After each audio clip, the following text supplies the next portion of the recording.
how to fit a nice new CV boot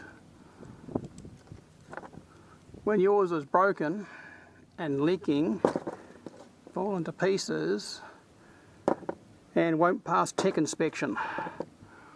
And of course it's just not safe. This method only works on a vehicle where at the other end of the shaft is what's referred to as a tri-joint. You can tell a tri-joint because it's got 3 bumps sticking out of the gearbox rather than what looks like a normal CV. The tri-joint has 3 roller bearings that fit to the end of the shaft. This method involves removing this rubber joint here, disconnecting the ball joint from the hub, and disconnecting the steering. That way we can slide the hub right back, causing the shaft to drop out. We disassemble the end of the shaft, pull all this rubbish off, disassemble the old boot, slide that off, put the new boot on with the grease, reassemble this end of the shaft, put the grease in with the old boot, slide it back into the tri-joint drive unit. That's the basic method. Much quicker than having to remove the entire CV joint, because that would mean undoing this, which is always tight, and sometimes you need gas and heat, and you need a press of some sort or a portable press sometimes to remove that joint. Real nuisance. This is a Toyota. Toyotas often, this shaft is almost impossible to remove from the CV joint. Instead, I've just thrown a $10 boot on here in about half an hour. Okay, let's get started. Jack stands are in place. First job is to remove the split pin that holds the castle nut in place. Undo the castle nut of the steering rod end, and using a big hammer, don't hit this, hit this. Done. With some Toyotas it's very nice that the lower ball joint here is actually mounted on with 3 nuts. I've already loosened these obviously, but all you have to do is to remove 2 nuts, and the rear one is normally a bolt, and that actually holds the ball joint unit onto the lower A-arm. Lower arm, what do you want to call it? And really you just sort of need to get in there and sort of give it a little bit of a push and a twist, and that should actually come out without squashing my fingers. So this now is swinging on the strut, and when I pull the hub you can see the inner joint flexing, which is the tri-joint. Its rubber boot looks pretty good, just need a little bit of a clean up.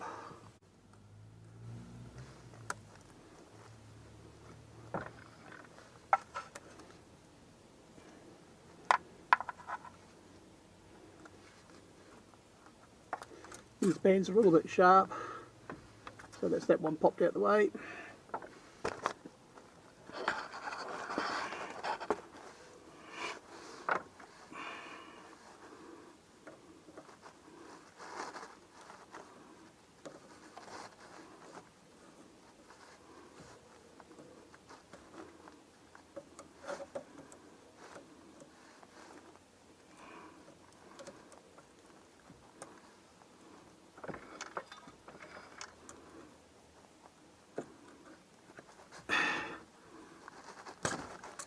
And that's that one out the way. This boot's now loose, and I can pull this boot back and and slide the shaft out. As you can see, out comes what we call the tri-joint with all its yucky grease. Then we can remove this balancing unit here. So I'll undo this stainless steel clip on this one, undo that, and that also will slide off when we remove the boot. Sometimes you can use a pair of proper circlip pliers to actually get in there and open it if it's got the two little holes in the end of the clip. This one doesn't, so I just have to spring it off.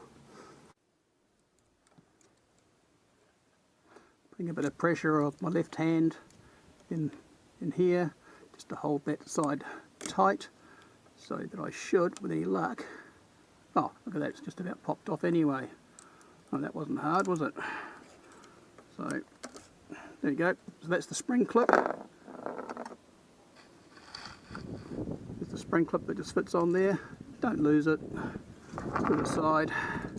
So we should now be able to slide this piece off with any luck. Might need a little bit of a hit. So I use something soft. I'm using just an old wooden block here. Don't hit the bearings with a hammer. So here's the shaft. I can pull off the boot, pull off all the old circlips, and I'm pulling off the unit, which is like a balancing and anti-vibration thing on that main shaft. I'm not going to replace this one because, as you can see, the grease and oil from over years of use has made it useless. It just shakes around, and honestly it's just not going to do the job. But if yours is clean and new and nice, then reuse it, put it back on and put another clip on it, and it'll do the job fine again. We can take the outer boot off of the CV joint and slide it down off the shaft. This is the type of boot I've decided to use. You can go and buy the factory boot that fits your car. Apart from it might be a nuisance to get hold of and they send you the wrong thing and blah blah blah. I've decided to get a universal one. This is called a stretch boot. I mean, you can stretch the heck out of it, you wouldn't believe it. They can actually fit these over the front of the CV from the front. If you've got the right tools, they stretch that much. Very thin, nice, flexible material. In my opinion, they last way better than a standard rubber boot. It's not actually made of rubber, it's some kind of high-tech, I don't know, urethane or something. This is the one I'm going to fit. I also prefer to use zip ties rather than the stainless steel bands that come with it. And here's the lovely job. You just pack a whole stack of grease up against the shaft. It normally comes with the CV boot that you buy. It comes with a little pack of grease, but you can use whatever you like. I prefer to use a lithium based lithium disulfide grease. Nice and black, terrible to clean off your hands, works really well, repels water very well, can't complain. So I've wiped a bit of grease on there. I've cleaned the end of where the boot will fit around here. Whoops, got a bit on there, don't want that on there. So I just slide the boot up over the end. You slide the boot up until it goes and sort of clicks into, like, there's a little groove there, clicks into the little groove. Make sure the other end has correctly gone over the actual CV. Best probably hold the shaft upright. I'm using tiny zip tie and a second tiny zip tie. Reason for that, you can get two of them side by side. Click, click, click. Nice and tight. Put a second one on there.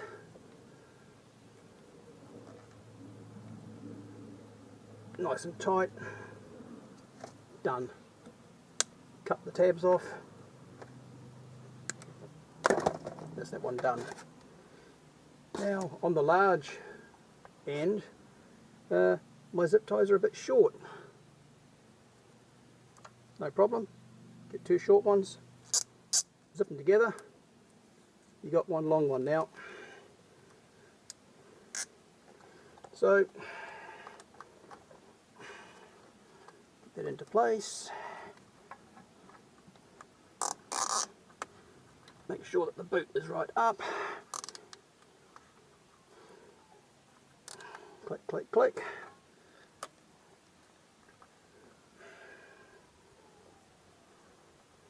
Make sure I've got my zip tie actually over the edge of the little lip that there is underneath there.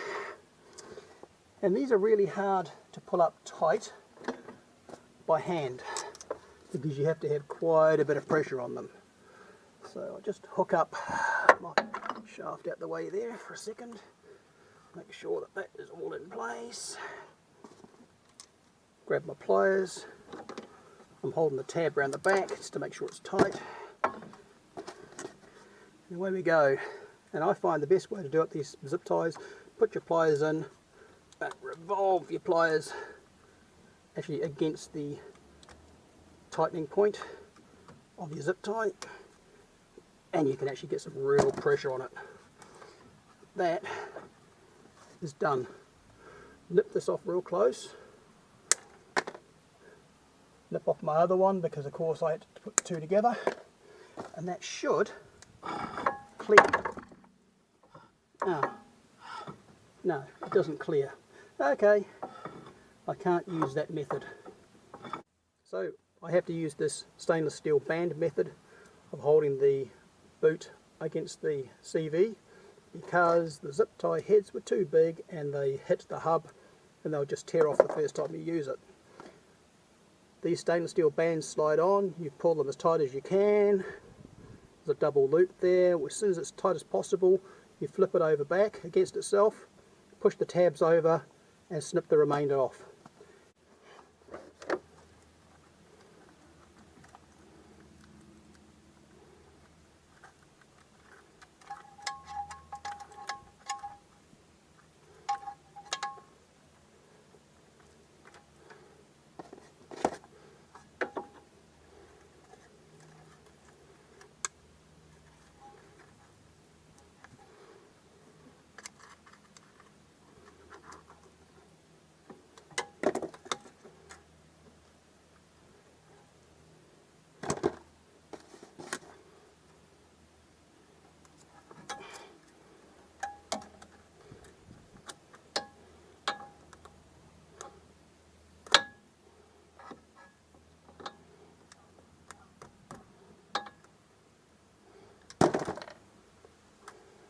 There is a special tool available to fit these wire straps, but I guess the average home mechanic's not going to have one. They're horrible things to fit, they really are. And that over.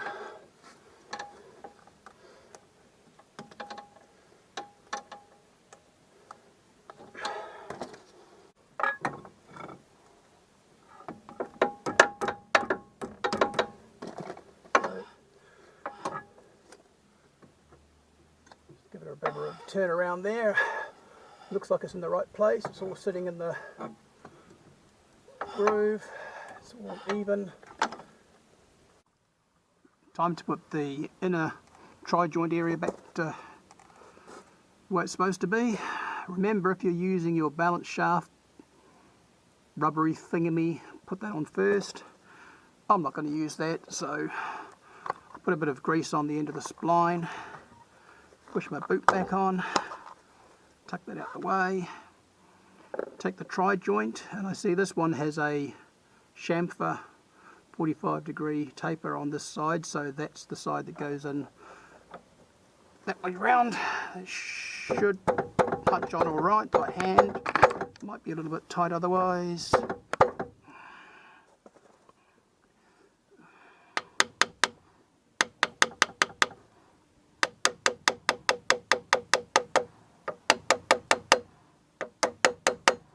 Good. And then put on the little clip, the circlip that goes back into onto the end of the shaft. Don't know how well that's going to go back on. Might be a little bit tight.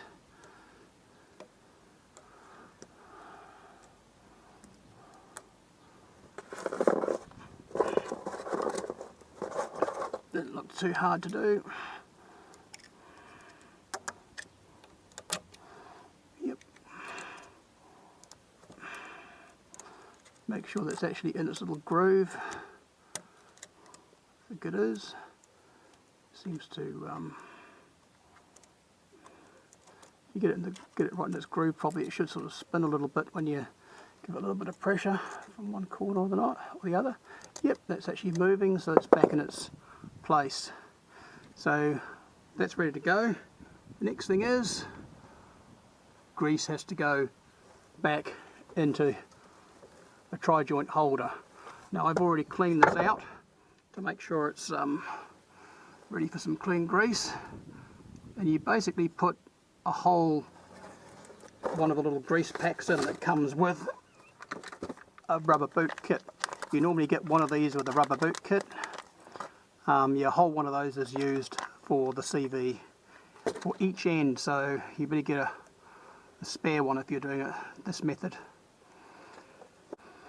So to get the tri-joint in, basically just sort of line up your 3 positions, pushing out on the hub, push it into here, done.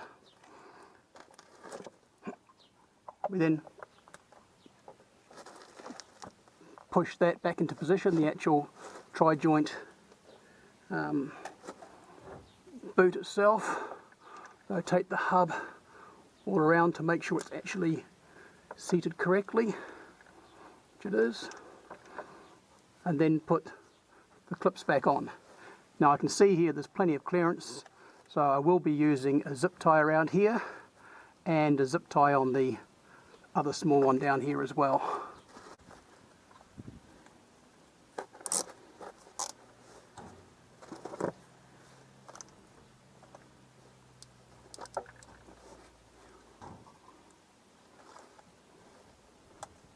Same method for tightening here. Grip it there, give it a couple of twists, pulls it real tight, slip it off, done.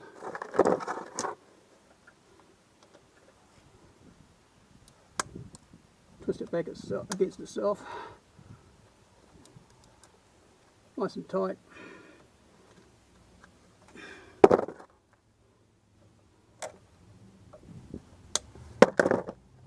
Done. Just give it a turn to make sure everything's looking good. Yep, nothing's going to get caught there. Right.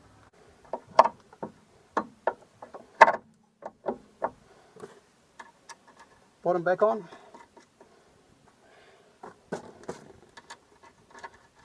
Which is the plate that holds the lower ball joint.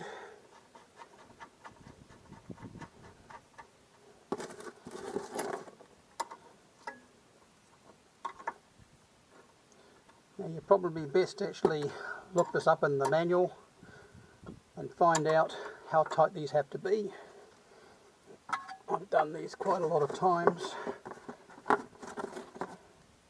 it basically just needs one good yank like that.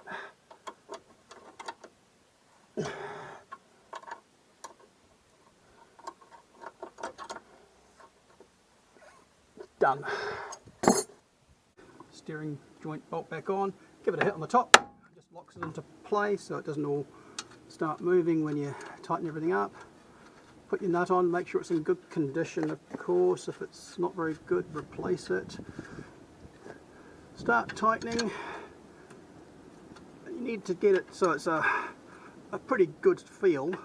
In other words, you know, quite tight, and then go around to the next hole. What I mean by the hole is where the cotter pin goes through, or the split pin, whichever one you want to call it. Go around to the next hole. There you are, that'll go through there. quite successfully. Put your cotter pin in, bend your tabs around. Some people cut them off. I tend to leave them on, as long as you're not going to get underneath there and catch your hands on anything. Shouldn't cause a problem. Done. So now the wheel can go back on and it's all done. We'll do a check. The boot's in place.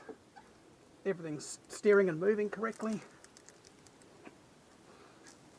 That's in. The lower bolts are on. The shaft is in place and looking good. We're all set to take it for a test drive. Hope you enjoyed this easy method.